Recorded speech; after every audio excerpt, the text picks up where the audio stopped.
Hello students, welcome to the lecture series of Indian Traditions, Culture and Society।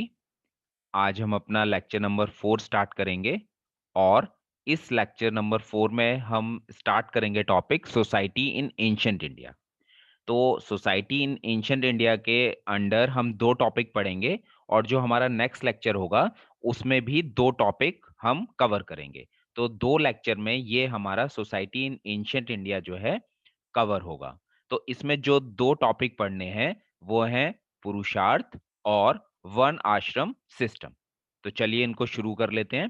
पहले हम देखते हैं society in ancient India की। जब हम बात करते हैं तो सोसाइटी जो थी एंशंट इंडिया में प्राचीन काल में, उसके कई सारे फीचर्स थे, डिस्टिंग्विश फीचर थे।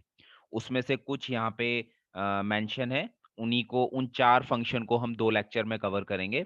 जैसे for example, it was arranged in the form of 4 varnas. चार वर्णों में डिवाइड किया गया था। जो भी पूरी सोसाइटी थी उनको चार वर्णों में डिवाइड किया गया था। वो कौन कौन से हैं उसको हम आगे पढ़ेंगे। The life of individual was divided into 4 stages और आश्रम। और जो भी ह्यूमन बीइंग की पूरी लाइफ हुआ करती थी या ह्यूमन बीइंग का जो भी लाइफ स्पैन हुआ करता था उसको चार स्टेजेस में डिवाइड किया गया था, चार आश्रम में डिवाइड किया गया था। फिर उसके बाद सोसाइटी के अंदर डिफरेंट जो रूल्स बने हुए थे उसमें कुछ यहाँ पे मैंने आपको बताने के लिए एग्जाम्पल दिए हैं। जैसे मैरिज के लिए डिफरेंट रूल्स बने हुए थे, फैमिली के अंदर डिफरेंट रूल्स बने हुए थे, सोसाइटी में कैसा व्यवहार करना है उसके लिए रूल्स बने हुए थे। तो हर एक चीज के लिए रूल्स जो है एंशंट इंडिया में बन चुके थे। और सबसे important, the purpose of life was to attain 4 goals called purushartha. तो ह्यूमन बीइंग की जो लाइफ थी उसका मेन ऑब्जेक्टिव यही था, मेन पर्पस यही था कि उसको अपनी लाइफ में 4 गोल अचीव करने हैं। अब वो 4 गोल कौन से हैं उनको अभी हम आगे पढ़ेंगे। इन 4 गोल्स को मिला के बोला जाता है पुरुषार्थ। तो ह्यूमन बीइंग की लाइफ का एक ही मकसद हुआ करता था, एक ही ऑब्जेक्टिव हुआ करता था कि उसको अपने पूरे लाइफ टाइम में पुरुषार्थ को अचीव करना है। तो चलिए हम यहाँ पुरुषार्थ से ही स्टार्ट करते हैं कि पुरुषार्थ क्या होता है और इसके अंतर्गत कौन कौन से गोल्स आते हैं। The concept of purushartha is the fundamental principle of Indian social ethics. जो हमारा क्या कहते हैं प्राचीन भारत रहा है, एंशियंट इंडिया रहा है, तो पुरुषार्थ जो एक फंडामेंटल प्रिंसिपल है। जो भी हमारी सोसाइटी थी उसका एक बहुत ही इंपॉर्टेंट प्रिंसिपल है और ये कहा जाता था कि इसको हर एक ह्यूमन बीइंग को कंप्लीट करना है। द वर्ड पुरुषार्थ मीन्स अटेनमेंट्स और लाइफ पर्पसेस। तो पुरुषार्थ जो हमारा ये टर्म है, ये जो शब्द है, इसका मीनिंग है अटेनमेंट्स। अटेनमेंट्स का मतलब क्या हुआ कि हमें लाइफ में कुछ पाना है। और लाइफ पर्पसेस, लाइफ में हमारे पर्पस क्या होंगे।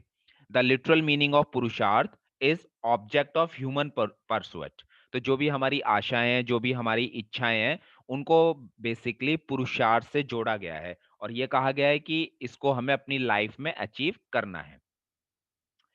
दे रिप्रेजेंट 4 फंडामेंटल गोल्स और ऑब्जेक्टिव ऑफ ह्यूमन लाइफ। तो ह्यूमन लाइफ के 4 ऑब्जेक्टिव बताए गए हैं, 4 फंडामेंटल गोल्स बताए गए हैं।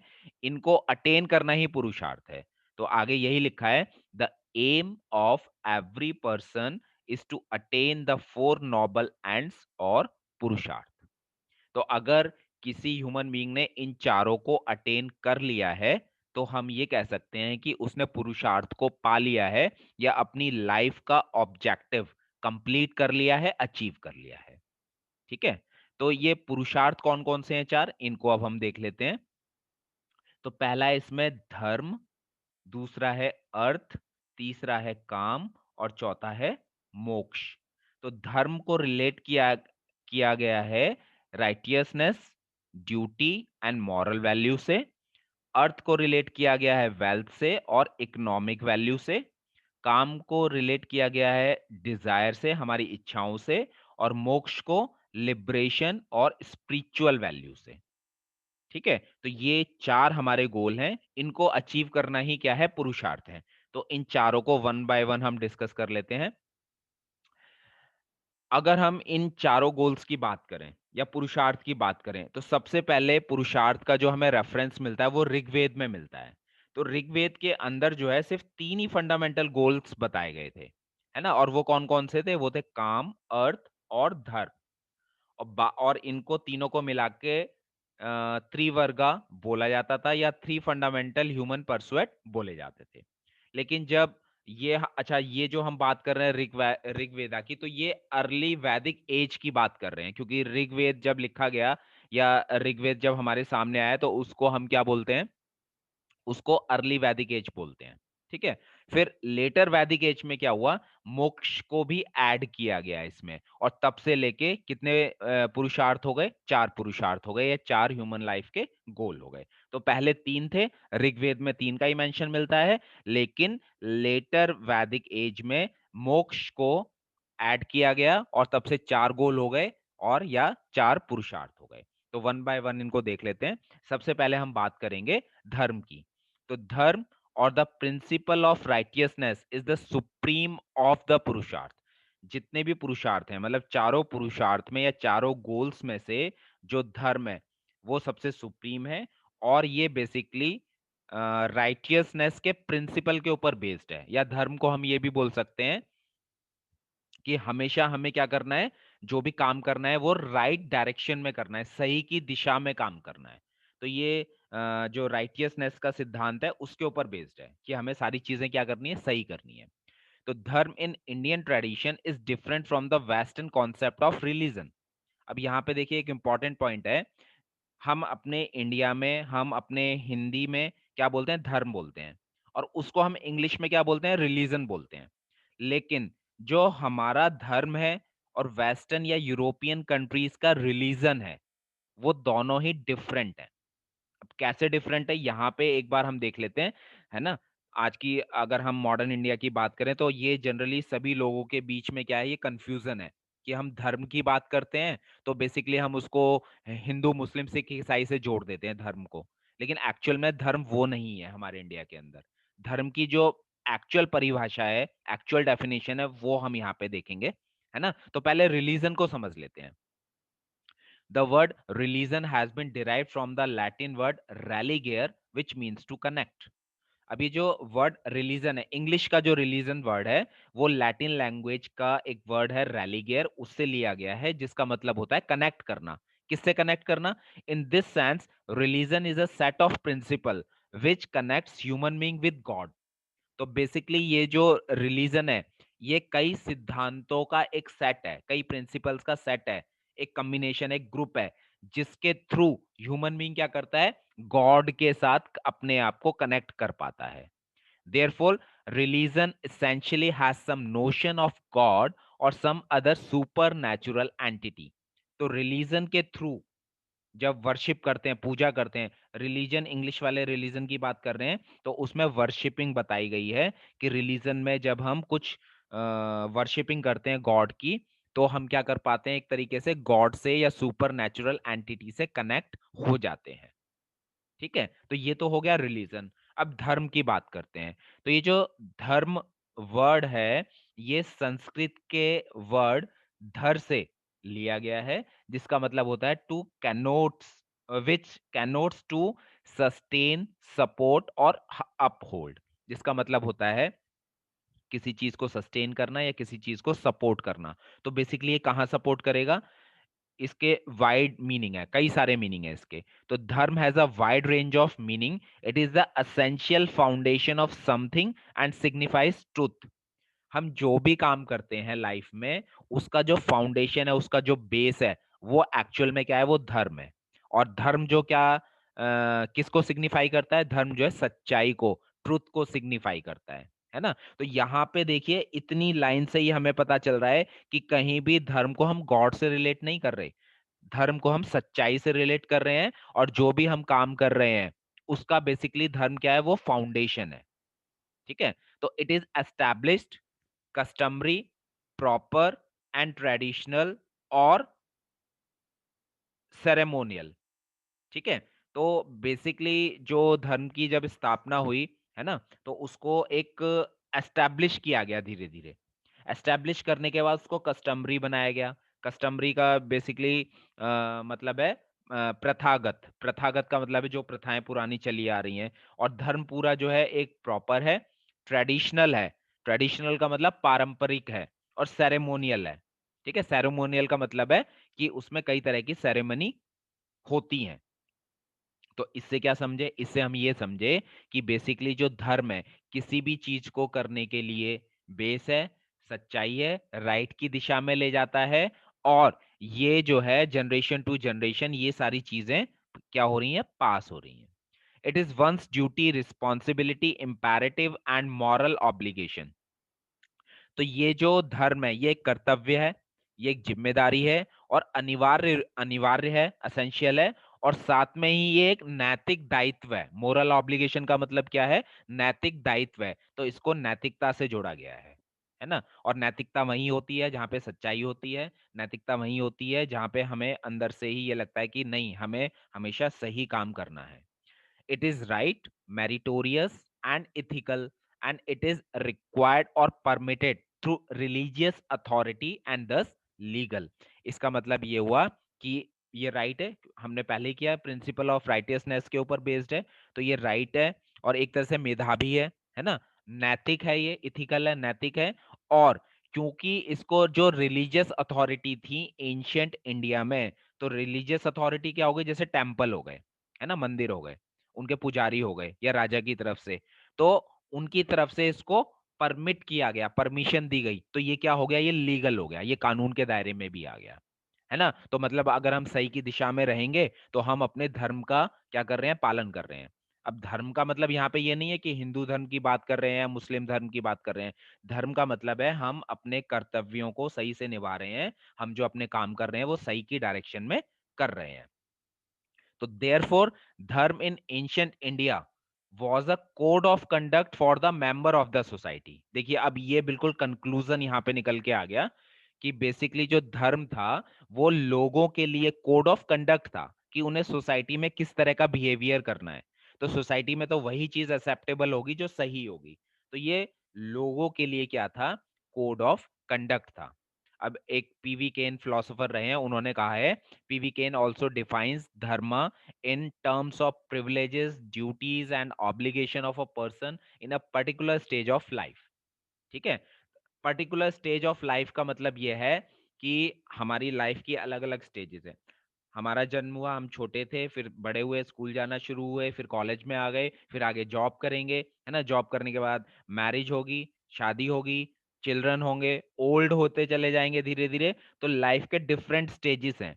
तो इन डिफरेंट स्टेजेस में हम लोगों को क्या क्या प्रिविलेजेस मिले हैं या मिलेंगे, हमारी क्या क्या ड्यूटीज होंगी, हमारे क्या क्या ऑब्लिगेशंस होंगे, बेसिकली धर्म वो है। ठीक है, तो various forms of dharma in the society of duty in ancient India are. अब अगर हम ड्यूटी के सेंस में बात करें, है ना, तो रिस्पॉन्सिबिलिटी या ड्यूटी के सेंस में बात करें, तो ये जो धर्म है ये 7 तरह का धर्म होता है। तो पहला है इसमें सामान्य धर्म। सामान्य धर्म का मतलब है some general rules which are universal in nature like truth, non violence and non stealing. General rules ये हैं कि जब हम अपनी लाइफ चला रहे हैं, हमारी लाइफ चल रही है, तो हमें सोसाइटी में किस तरह का बिहेवियर करना चाहिए। तो ये जो सामान्य धर्म है ये यूनिवर्सल है, ऑल ओवर वर्ल्ड में इसको फॉलो कर सकते हैं हम, है ना। तो ये सामान्य धर्म के कुछ एग्जाम्पल हैं, जैसे हमें सच बोलना चाहिए, है ना, हमें अहिंसा में विश्वास रखना चाहिए, किसी को मारना, लड़ाई झगड़ा या हिंसा नहीं करनी चाहिए, नॉन स्टीलिंग, हमें चोरी नहीं करनी चाहिए। तो ये हमारा क्या है, सामान्य धर्म है। ठीक है, फिर एक राजधर्म है।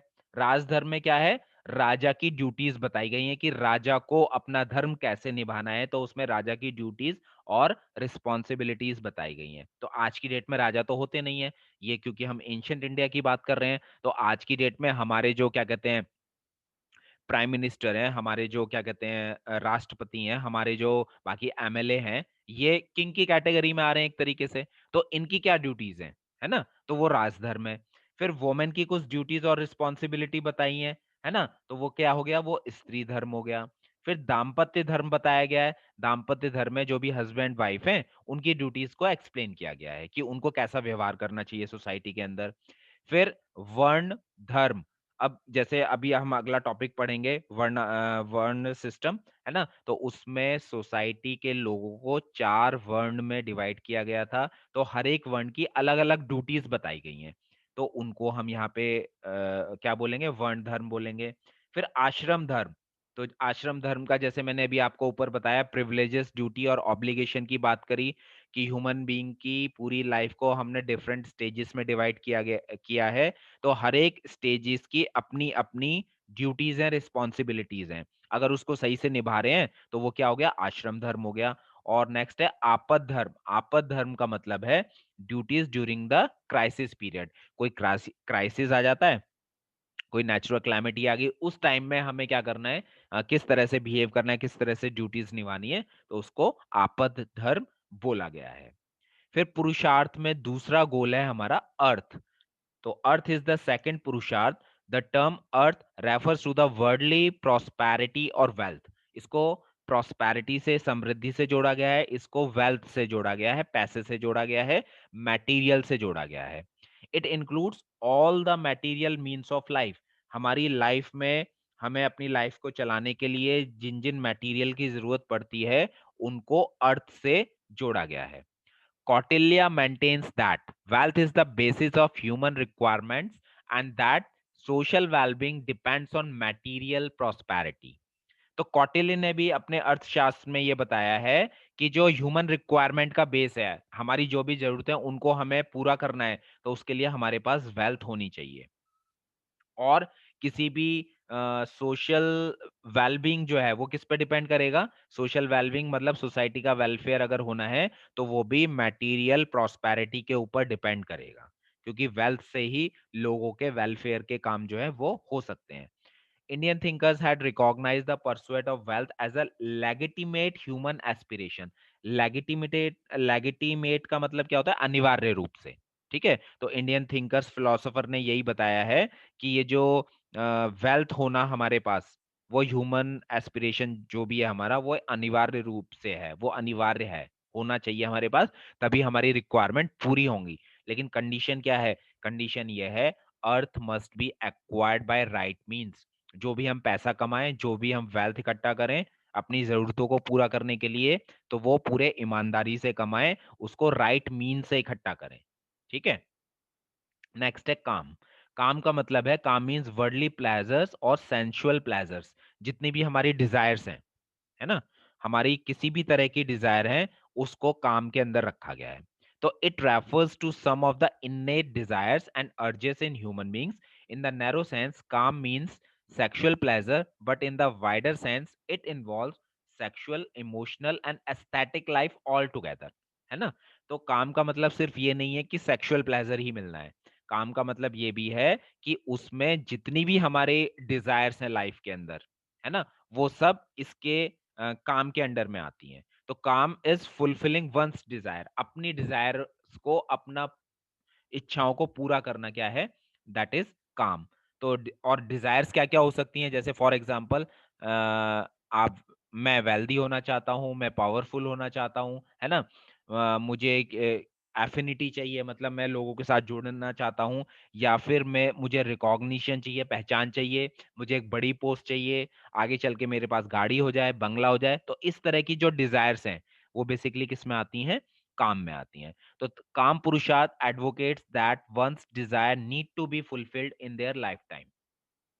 और इसमें यह भी बताया गया है कि ये वाला जो पुरुषार्थ है, तीसरा जो पुरुषार्थ है, या ये जो डिजायर्स हैं, ये लाइफ टाइम में पूरी हो जानी चाहिए। और पूरी हो जानी चाहिए, कैसे पूरी होनी चाहिए, in a state of awareness and without harming anyone in the process.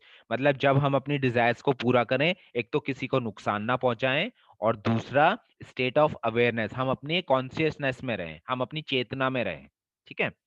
For a person to evolve spiritually and to reach the ultimate destination, the barrier of their desires need to be crossed। और अगर हमें ये चारों पुरुषार्थ पूरे करने हैं, हमें अल्टीमेट डेस्टिनेशन तक पहुंचना है, तो हमें अपने डिजायर के बैरियर को क्रॉस करना ही पड़ेगा। अगर नहीं करेंगे तो वो इच्छाएं हमारे अंदर कहीं ना कहीं घूमती रहेंगी, चलती रहेंगी, तो हम जो फोर्थ अभी हम पढ़ेंगे मोक्ष, वहां तक नहीं पहुंच पाएंगे। तो इसका एक ही तरीका है है ना। मतलब इसके दो तरीके हैं कि इस बैरियर को कैसे पार करें, या तो अपनी डिजायर को हम फुलफिल कर लें, या उनको सब्लिमेट कर दें, या उनको चेंज कर दें, है ना, या उनको छोड़ दें। और फोर्थ है इसमें मोक्ष। मोक्ष का मतलब क्या होता है, ये अल्टीमेट पुरुषार्थ है। मोक्ष मीन्स साल्वेशन और liberation from the cycle of birth and death. तो जैसे ये कहा जाता है हिंदू माइथोलॉजी में, एंशियंट इंडिया से ये कहा जा रहा है कि एक बार जन्म हुआ, मृत्यु हो गई, दोबारा से जन्म हुआ, फिर मृत्यु हो गई, तो ये साइकिल चलती रहती है। तो ये जो साइकिल है बर्थ एंड डेथ की, इससे बाहर निकलना, इससे फ्री हो जाना, इसको मोक्ष कहा गया है, इसको साल्वेशन कहा गया है। And it is the summum bonum of human existence. Summum bonum का मतलब होता है सारांश। तो हमारे ह्यूमन एग्जिस्टेंस का सारांश यही है कि हमें मोक्ष मिल जाए। ठीक है। तो moksha means liberation, the realization of the self. Realization of the self, अब आपने ये टर्म सुनी होगी, कहाँ सुनी होगी, जब आपने सेकेंड ईयर में ह्यूमन वैल्यूज पढ़ा होगा। ठीक है। तो हमें हमारे अंदर जो सेल्फ है, क्योंकि ह्यूमन बीइंग सेल्फ और बॉडी का क्या है, कॉम्बिनेशन है, दोनों का को एग्जिस्टेंस है। तो हमें अपने सेल्फ को रियलाइज करना है, सेल्फ को पहचानना है ना। And it is the ultimate destination of this human birth. It is the stage of inner realization that the individual self is the same as the supreme self। एक supreme self है ना। तो उस supreme self को हमें अपने अंदर, हमारे खुद के सेल्फ में रियलाइज करना है, यही मोक्ष है। तो मोक्ष is the experience of the Cosmos with in one self. Cosmos मतलब ब्रह्मांड के लिए यूज किया गया है, कि अगर मैं अपने अंदर ब्रह्मांड को, है ना, एक्सपीरियंस कर लेता हूं, तो वही मोक्ष है। और it is the experience of the flow and fusion of the Shiva and Shakti energies in oneself। Shiva, Shiv से रिलेटेड है, शक्ति, है ना, शक्ति पार्वती जो देवी माँ है, जो उनसे रिलेटेड है। तो बेसिकली क्योंकि एंशियंट इंडिया में हम बात कर रहे हैं, तो ये कहा गया कि जो भी एनर्जीज हैं, वो शिवा हो या शक्ति हो, उन दोनों के फ्लो को, या उनके उन दोनों एनर्जी के फ्यूजन को अगर मैं अपने अंदर एक्सपीरियंस कर रहा हूं, तो यही क्या है, यही मोक्ष है, यही साल्वेशन है, और यही बर्थ और डेथ की साइकिल से छुटकारा मिलना है। ठीक है। तो ये चार गोल को मिला के हमें, हम क्या बोलते हैं, पुरुषार्थ बोलते हैं। इन चारों को अगर हमने अचीव कर लिया, तो इसका मतलब हमने पुरुषार्थ को पा लिया। आज का हमारा दूसरा टॉपिक है वर्ण आश्रम सिस्टम। तो एंशियंट इंडिया में क्या हुआ था, एंशियंट इंडिया में जो भी मेंबर ऑफ सोसाइटी थे, all members of society which must be followed by all equally, है ना, उनको एक कॉमन धर्म बनाया गया था सभी मेंबर ऑफ सोसाइटी के लिए, जिसको वो क्या करते थे, फॉलो करते थे। लेकिन धीरे धीरे क्या हुआ, धीरे धीरे जब सोसाइटी को चार वर्णों में डिवाइड किया गया, तो उनके लिए डिफरेंट कोड ऑफ कंडक्ट बना दिए गए, जिसको क्या बोला गया आगे चल के, वर्ण धर्म बोला गया, जो अभी हमने धर्म में भी देखा। तो अगर वर्ण्स की बात करते हैं, तो इसका फर्स्ट रेफरेंस जो है हमें ऋग्वेद में मिलता है। One system was the basis of social stratification during the वैदिक एज। वैदिक एज में सोसाइटी को किस तरीके से चार ग्रुप में डिवाइड किया गया था, या सोसाइटी का स्ट्रक्चर क्या था, वो हमें वन सिस्टम से पता चलता है। और पहला रेफरेंस कहाँ मिलता है, पहला रेफरेंस ऋग्वेद के अंदर मिलता है। तो ऋग्वेद के अंदर एक 10th चैप्टर है, उस 10th चैप्टर का नाम है पुरुष सशुक्ता। तो पुरुष सशुक्ता के अंदर एक थ्योरी दी गई है, उस थ्योरी का नाम है organic theory of the origin of words. अब ये ऑर्गेनिक थ्योरी क्या कहती है, ऑर्गेनिक थ्योरी ये कहती है words originated from the different organs of the Prajapati और द क्रिएटेड और गॉड। तो ये जो ऑर्गेनिक थ्योरी है जो ऋग्वेद में दी गई है, वो ये कहती है कि जो वर्ण है वो प्रजापति यानी क्रिएटर यानी कि भगवान ने ओरिजिनेट किए हैं अपने डिफरेंट ऑर्गन से, अपने बॉडी के डिफरेंट ऑर्गन से भगवान ने, प्रजापति ने या क्रिएटर ने इन वर्ड्स को बनाया है। तो क्या कैसे बनाया है, God created various varna from his various organs. He created Brahmins from the mouth, Chhatri from his arms, Vash from his thighs and Shudra from his legs। अलग अलग ऑर्गन से चार वर्ण बनाए हैं, और ये चार वर्ण है हमारे ब्राह्मण्स, क्षत्रिय, वैश्य और शूद्र। इसका सिग्निफिकेंट फीचर ये है कि जो तीन वर्ण है, ब्राह्मण, क्षत्रिय और वैश्य, ये बताया गया है कि उनका जो जन्म है ना, वो ये ट्वाइस बॉर्न है और इनको द्विविज बोला जाता है कि इनका जन्म जो है दो बार होता है। एक तो नेचुरल बर्थ जो सभी का होता है, और दूसरा but they were considered to be born again at the time of पायस यज्ञोपवीत संस्कार। जब उनका यज्ञोपवीत संस्कार किया जाता है, यज्ञोपवीत संस्कार में बॉडी के ऊपर एक सीक्रेट धागा बांधा जाता था, पवित्र धागा, सैक्रेड सैक्रेड धागा बांधा जाता था, और उससे फिर ये समझा जाता था कि अब ये जो है आर्यन सोसाइटी के फुल फ्लैश मेंबर बन गए हैं, है ना। तो उसको माना जाता था कि इनका दूसरा जन्म हुआ है। अब चारों वर्णों को एक एक बार थोड़ा थोड़ा देख लेते हैं, इनके बारे में क्या कहा गया है। तो Brahmins were at the top of one hierarchy. They were believed to be possess great spiritual power and they had a divine existence. तो ब्राह्मण्स को सबसे ऊपर रखा गया है इस वर्ण हेरारकी में, और ये कहा गया है कि इनके पास कुछ स्पिरिचुअल पावर्स हुआ करती थी, और इनका जो एग्जिस्टेंस था वो दैवीय था, देवताओं से जोड़ा गया है। In law they claim great privileges. Ancient India में इनको कई तरह के प्रिविलेजेस मिले हुए थे, जैसे इनका टॉर्चर नहीं किया जा सकता, और इनको जो है मृत्युदंड या फांसी की सजा नहीं दी जा सकती, कार्पोरल पनिशमेंट इनके लिए बैन था। और इनका मेन फंक्शन क्या था ब्राह्मण्स का? लर्निंग, टीचिंग एंड प्रीस्टहुड, है ना। समझने का या पढ़ने का काम, या पढ़ाने का काम, या मंदिरों में पुजारी का काम, ये इनका मेन फंक्शन हुआ करता था। ठीक है। दूसरा जो वर्ण है, दूसरी जो क्लास है वो है Kshatriya. The second class was the ruling class, described as Kshatriya और राजा इनका, है ना। जो राजा वगैरह हुआ करते थे या जो सोल्जर्स हुआ करते थे, वो बेसिकली क्षत्रिय कास्ट या क्षत्रिय वर्ण के हुआ करते थे। Kshatriya represented heroism, courage and strength. और क्षत्रियो का नाम लेते ही या क्षत्रियो वर्ण से हम किसको रिलेट करते हैं? हीरोइज्म, साहस, है ना, या strength. They constitute the warrior class. Warrior class मतलब सोल्जर वगैरह जो हुआ करते थे, बेसिकली वो क्षत्रिय वर्ण से हुआ करते थे। The duty of Kshatriyas was protection which had both internal and external aspect. अब क्षत्रियों का मेन काम यही था कि अपने राज्य को एक्सटर्नल और इंटरनल इन्वेजन से बचाना है। तो एक्सटर्नल प्रोटेक्शन का मतलब क्या हुआ? कि अपनी सोसाइटी को एक्सटर्नल इन्वेजन, दूसरी सोसाइटी या दूसरे राज्य आक्रमण ना कर दे, कर रहा है तो उससे बचाना है। और इंटरनल प्रोटेक्शन का मतलब क्या है? कि अपनी गवर्नमेंट को पीस में रखना है, शांति में रखना है, कि गवर्नमेंट शांतिपूर्वक काम करे, और लोगों को एनार्की से बचाना है ना। एनार्की का मतलब होता है मनमानी, कोई मनमानी ना करे सोसाइटी के अंदर। और ये भी कहा जाता था कि क्षत्रियों को ये अधिकार मिला हुआ था कि वो अपने पास जो है आर्म्स, वेपन, हथियार जो है रख सकते हैं। फिर थर्ड क्लास है इसमें वैश्य। तो वैश्य को बेसिकली ट्रेडिंग और कमर्शियल क्लास बोला गया है, और ये कहा गया है कि इनका भी जो है यज्ञोपवीत संस्कार होता था, और इनका दूसरा जन्म होता था। ठीक है। इनका मेन टास्क शुरू में क्या था? मेन फंक्शन इनका क्या था सोसाइटी के अंदर? They keep and maintain cattle, जो भी डोमेस्टिकेटेड एनिमल्स थे, लाइक काओ, बफेलो, इस तरह के जितने भी एनिमल्स थे, उनको पालना, उनको मेंटेन करना। लेकिन धीरे धीरे क्या हो गए, ये इकोनॉमिकली इंपॉर्टेंट क्लास हो गई सोसाइटी की।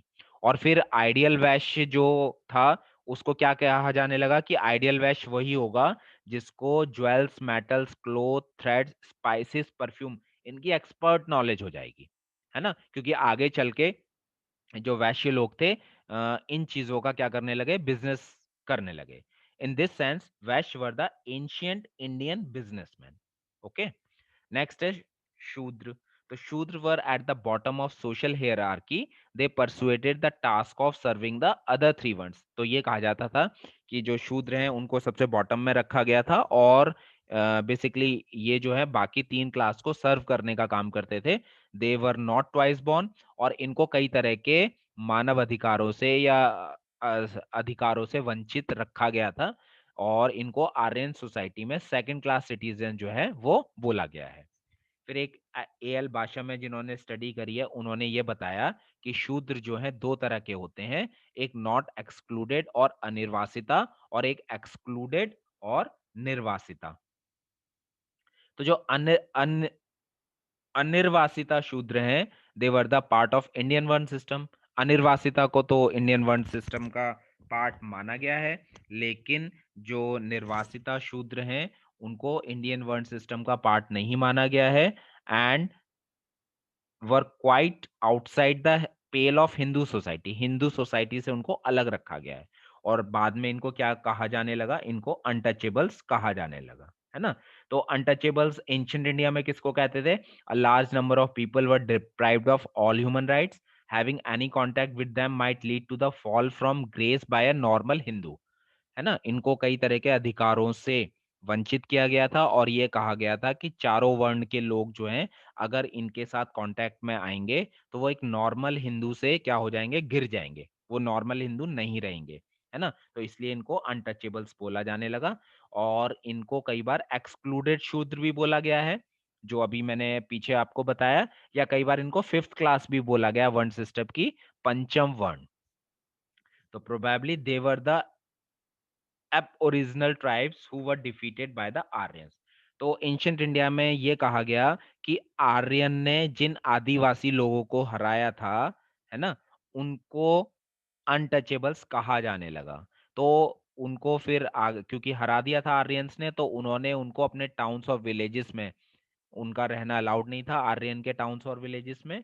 इनका मेन जो लिवलीहुड था, वो अपना रोजी रोटी कैसे कमाते थे, ये बेसिकली जो क्रिमिनल्स हुआ करते थे, है ना, राज्य में, उनको जब डेथ पेनल्टी मिलती थी तो उनको फांसी देने का काम, और उनकी जो डेड बॉडीज थी उनका बेसिकली अंतिम संस्कार करने का काम ये लोग करते थे।